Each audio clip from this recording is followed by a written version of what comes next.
Hello and welcome to the Wedding Dish Podcast. Grab your fork and knife and take a seat at our table as we dish on all things weddings. You'll hear stories and tips, not trips, although spoiler alert, you'll find out about that in a second, from real couples and wedding pros about love, life, and entrepreneurship. I am your hostess with the mostest on the Wedding Dish Podcast, Sarah Alapin, and I am also CEO of Photos from the Harty and District Bliss. And I am really excited to be recording this week's episode. Thank you, everyone, for tuning in.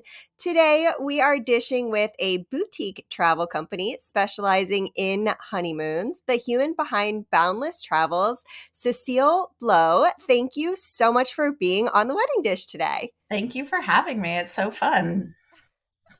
This is your second Wedding Dish episode. You were, I can't believe that we were talking about travel at the beginning of COVID together. Yes, what fools we were. We thought COVID was going to be fleeting. Oh my So much has happened between now and then. The world is totally different. So different. And I think of my poor naive self, doing that podcast thinking, oh, it'll be over soon. And just travel was so decimated by, as we all know. So it was a rough couple of years. And now it's back 10 times as much as it's ever been. It's crazy. Yeah, it's insanity. And I'm really excited to dish with you about it. Let's dish.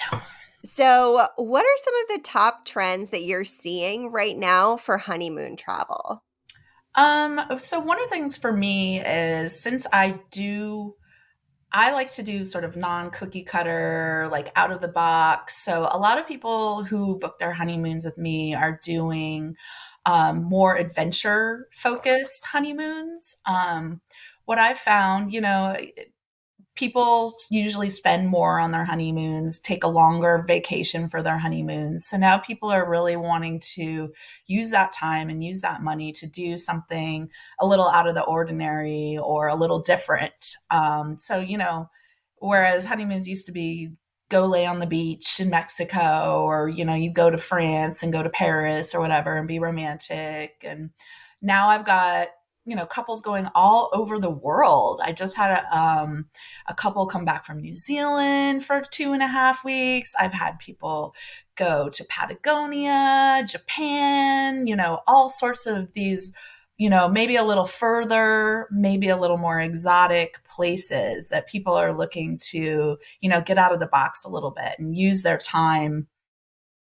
I don't want to say better because it's your honeymoon. You can go wherever you want and do whatever you want. But, I think people are, the scope of honeymoons is broadening to more than just the romantic getaway. People want to go out and have adventures and, do cool things, which is really fun for me because that's what I love to plan.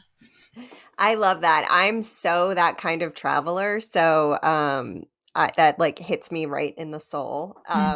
Me too. Are you seeing people are taking more time than they used to take? I would say for me, it's about average 2 weeks. So, and a lot of people are they don't go right after they get married. A lot of people, I have very few clients that go as soon as they get married. It's a couple months later or something like that. So, I think people are so exhausted after their weddings. They need another trend is it's called a mini moon. And it's people that they don't take the full honeymoon after their marriage or after their wedding. Sorry, my cat's meowing. I know. I just so they just go somewhere for a couple days, like right after they get married. I had a couple go to Napa for a few days and then they're going to Greece later. So that's another trend that we're seeing because I do think people take a little more time. They take 2 weeks. And I think people take a lot of time off for their wedding. So to ensure that they can, have that amount of time, they go a little later than the actual wedding. That makes total sense. I think we did a shorter, it wasn't short, but it was probably like 2 weeks. Honestly, it was probably 2 weeks, but we went to Hawaii and then we did a big 1-year anniversary trip, which is when we went. I mentioned this before we started recording. We did Sicily. We did a road trip through Sicily and then we rented a car in southern Italy, drove up and stopped all along the way. And then we ended in Germany at Oktoberfest. It was a big trip. Nice. Yeah. Well, and I think also like you need more time. Like these people going so far, like you don't go to New Zealand for a week. You got to go if you don't go to Patagonia for a week because you're traveling these great distances. So it's like you want to go and make the best use of your time. And so yeah, people are going for longer, Yeah. which I think is great because a week is like you're barely just dipping your toe in the water, for a lot of Yeah. destinations. Yeah, totally. I so agree. Um, so what are some of your top tips for planning a honeymoon, including like the overall style? Like you mentioned adventure. How do you, or like, beach resort, how do you what are some of your tips for planning in terms of getting your own style and your own vision squared away? So one of the issues that I have a lot is when couples don't agree on where they want to go. So I always tell people to let's not think about where you want to go. Let's think about what you want to do. Like, what are you interested in doing? Like, do you want to lay on the beach all day, or do you want to go to a city, or do you want to go rock climbing, or whatever? And so then I have them sort of discuss what their interests are and what they want to get out of the trip before we start talking about where we want to go. And usually that's where I can come in and offer, you know, options because some people, everybody's like Hawaii or, so it's like, let's talk about what you want to do and what you want to get out of this trip and then find compromises and places that, offer a little bit of everything for everyone. So that would be my first thing is like, don't, unless you're like dead set on, I want to go here, be open to other places because sometimes there are places that offer what you want that weren't maybe on your radar. So that would be my number one tip. And then also be flexible and be realistic. And my number, obviously I'm going to toot my own horn here, but like get somebody else to do it for you. Like, weddings are so stressful. And most of my couples just like, honeymoons are the fun part. Honeymoons are, you don't have to worry about pleasing other people and being around other people. And it's like, you get to do what you want and like, let somebody else take that off your plate. Let an expert help you. So I've had so many couples that are like so exhausted from the wedding and they're just like, thank God we just had you do it because, you know, it's taken the fun out of it. Like, when it's Yeah. fun to be excited and look forward to something, but then when you're planning this, life-changing event and like weddings are, as and are so stressful to plan and so many moving pieces. And it's like, take that off your plate. Like just so then you have something fun to look forward to that you don't have to think about all the details and all the planning. You have somebody to help you, navigate through everything. And so that would be one of my tips. So that be flexible, think about what you want to do versus necessarily where you want to go.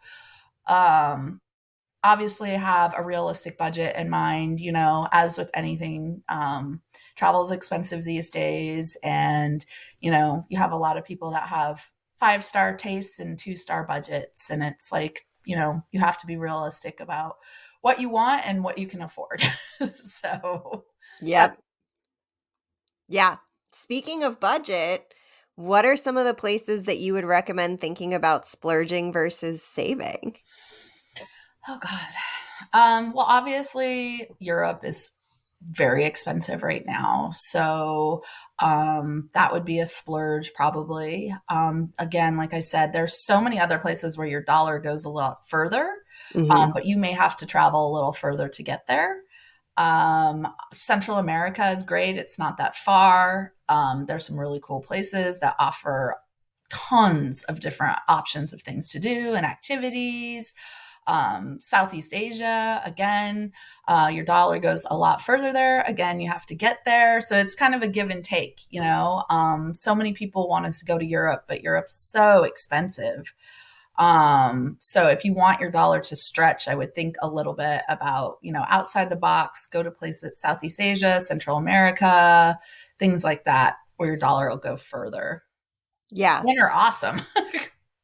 Yeah. I mean, I loved Cambodia is one of my favorite places I've ever been. Well, and the I thing is, if you go to Southeast Asia, you can stay in hotels that you would never be able to afford in the US or in Europe. You can stay at five-star hotels for three-star prices, Yeah. and you can stay in suites and things that are going to cost you $2,000 a night in Europe, will cost you $300 or $400 a night Yeah. in Southeast Asia. So it's just, if you're flexible about, but again, you have to weigh that you have to get there and the travel and how long it takes and how far it is. And the flights are going to be more.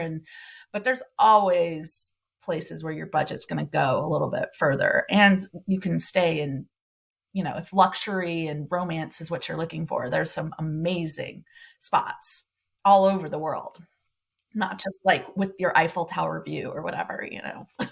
Yeah, that's definitely true. I love it. I think that's really good advice. You keep like triggering. There's a saying that we have in the South that it's champagne taste on a beer budget. It's like high life, right? You're either living it or drinking it. You got to decide which one, right? But I deal that's part of my job also is just managing your expectations and telling you, we're all living in this world right now. Everything costs an arm and a leg, and travel is no different. And also it's like if you want nice things, you have to pay for them. Like you get what you pay for, and that Yeah. is in travel as well. If you want luxury experiences and luxury accommodations, you've got to pay for them. So going back to what I said, you can find those other places where you maybe won't pay as much, but Yeah. you have to be open and flexible and willing to travel. Yeah. I love it. Um, so my big question for you. If you were planning your own honeymoon today, where would you go and what would you do? What a question. There are so many answers to that. I don't know. I think I would. So I like being outdoors. I like doing nature based things and like getting exercise and stuff like that. So it's my honeymoon. So I want to go big, but I also, like to relax. So I think okay, this is just like off the top of my head, randomly thinking about this. I would go like climb Kilimanjaro Mount, and then I would do that. I would get to that experience. That's the only mountain. I have no interest in climbing any mountains, but for some reason that one seems obtainable and doable, even though it's really hard and people think it's easy. And then I would like go to the Seychelles afterwards and lay on the beach so I'd get my exercise and my mountains and my outdoor activities. And then I would go, the Seychelles are that's somewhere, unless you have tons of money, is a very once in a lifetime place. It's beautiful, it's secluded, it's very expensive. So it'd be awesome to do that with somebody, you're on your honeymoon. So I don't know. That's just off the top of my head. I could keep going forever and ever. There's so many combinations. It's like the Marvel universe, like all, so many, Yeah, so many options. it's true. It's really More am hard. I opening today? But I would love to do something like that, something that combines sort of adventure and a once of a lifetime opportunity, like climbing a major mountain and, having this sense of accomplishment and doing something hard but satisfying. And then you even that out with just doing nothing and having people bring you cocktails on the beach in a lovely environment where there aren't a lot of people and it is sort of remote and exclusive. I like that because you're doing something where you get the best of both worlds in Mhm. this scenario. And I think that that's a really fun thing to do, especially if you are a couple who doesn't agree on the type of Which honeymoon you there want are to many. take. There are Yeah. so many. Yeah.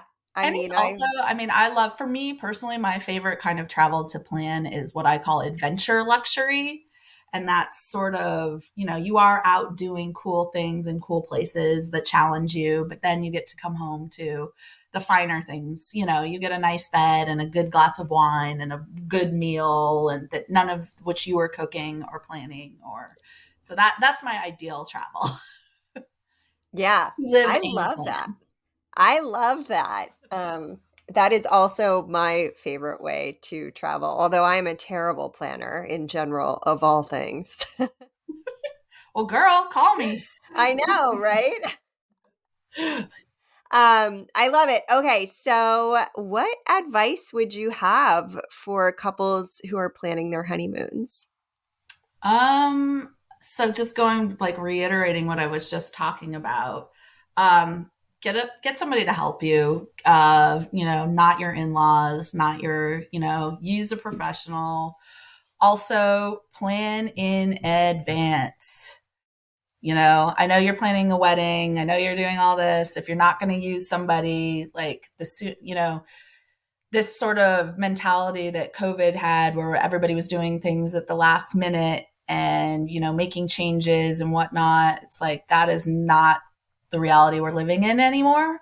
And if you have an idea in mind, a place in mind, a hotel in mind, book it in advance, because things are so busy, so full. So don't wait. That would be like my number one, number one, number one. Um, but yeah, and yeah, I don't know. Yeah, get somebody to help you plan in advance, be realistic. I would also just, we live in a society now where it's just like, oh, take the picture, check the bucket. And it's like, I would really urge anyone traveling to, like, slow down. I always advise my clients, like, you don't want to be spending the whole time traveling, like, maybe move 2 or 3 places and just spend time where you are and, like, get to know the destination where you're in, whether that's, the people or the restaurants or the city or the community or the whatever. It's just like, slow down a little bit. Like, it's not all for Instagram, just like, go enjoy where you are, and, like, the fact that you're in a cool place with the person you love, like, doing cool things. So that would be because, who cares about the pictures? I mean, some people do, and the pictures are cool, but it's like, there's so much more to see and do than just those spots that are, like, now, like, everybody's got to see them and do them. And that would be my advice. Yeah, I think my favorite travel pictures are always the ones that have like really cool memories attached to them. And I think that is something that in the world of social media, sometimes we forget that those are the things that really matter the most. So, like, live in that moment. I'm with you totally. Well, and it's also like, most of those pictures you're seeing on Instagram, it's literally like you're standing in line to take that picture. And what you don't see is the picture of, like, 300 people behind you waiting to take the exact same picture.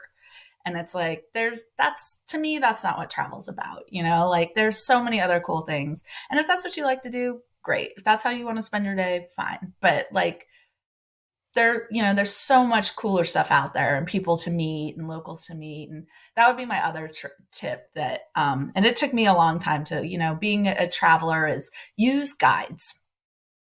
Guides can change your trip. Like, I know so many people are like, I don't need a guide. I don't need to pay for it. I don't know. But it's like, if you get it, and guides aren't all, you on a bus with 300 other people following around a flag or whatever. You can get private guides, and they are so worth it. These are local people for the most part that are going to take you local places and give you, even if you just go for the tips, they're going to give you which restaurants to go to, which bars to go to, it's a good guide can make a good trip an amazing trip. And I've just been so many places in the world where I've had amazing people that really care about the places that they're showing you. And you just learn so much more, and you just have so much more of a connection. So I know so many independent travelers, like, I don't need a guide. I don't want a guide. I don't like a guide. But actually, like, you learn, it's better. So that would be another tip, is, like, you don't need to have your hand held every day. Maybe some people do, but, like, do one city tour or one, whatever, wherever you are, do a tour where you do it with somebody from the town, community, whatever, wherever you are. And it's just, they're excited about where you are. You're excited about where you are. I highly recommend guides. That's a great tip. And I think often it is something we overlook when we travel. But as you were talking about it, I was like thinking about the guide we had in Costa Rica where we wouldn't have ever seen these like specific like birds and things that we were able to see because he like heard them and knew what they were and knew where to look for them. I mean, it's just like you don't know what you don't know about an area that Right, you've never been exactly. to. And I think like well-traveled and independent people think they don't need them. They think they can do it and they don't need it, and it's an expense that they don't need. And it's like that's not true. Like we all need, and are searching for, those intimacies and those special moments, and guides really help with that. And a lot of them are just really cool people. Like I was in Norway last summer and I went hiking with a guide, a woman, and she was like, she's like, oh, I'm supposed to take you here, but since it's just you, like I'm going to take you to my favorite spot.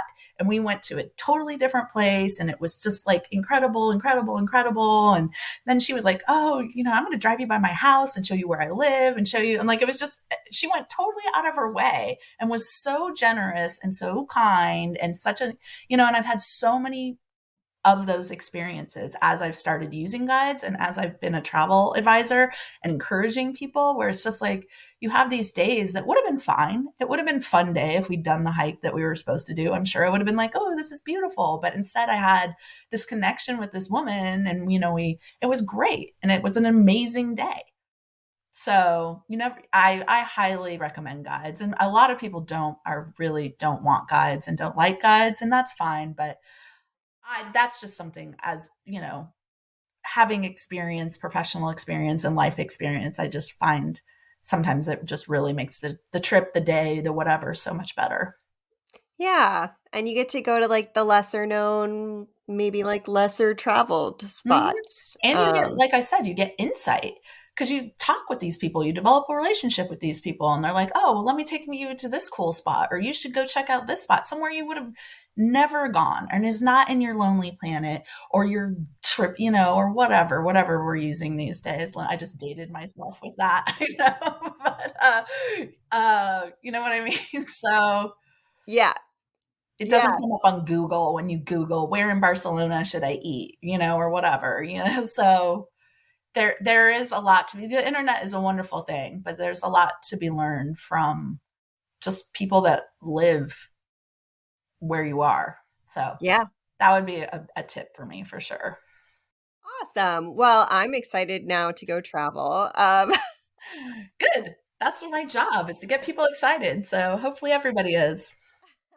And I hope you all are out there planning your honeymoons, not leaving it to the last minute. Um, Please don't. Cecile, thank you so much for joining me on the Wedding Dish today. Where can people find you online? So the name of my business is Boundless Travels, on, the book, the Instagram. I have a website, of course, www.boundless-travels.com. Send me a note, follow up with me. I would love to help you out. Awesome. I love it. I love it. And while you are finding Boundless Travels, you can find The Wedding Dish on socials at The Wedding Dish Podcast, or you can hit our website at theweddingdishpodcast.com. And we'll have show notes from this episode that have some more details that Cecile shared and some tips and things. And we'll, of course, link out and make it super duper easy for you to get in touch and start planning. Don't forget to tune in next week. We have another awesome guest coming on. And if you like the show, give us a follow, rate, and review. It really helps people find the show and all the good stuff. And until we meet again, cheers. Bye.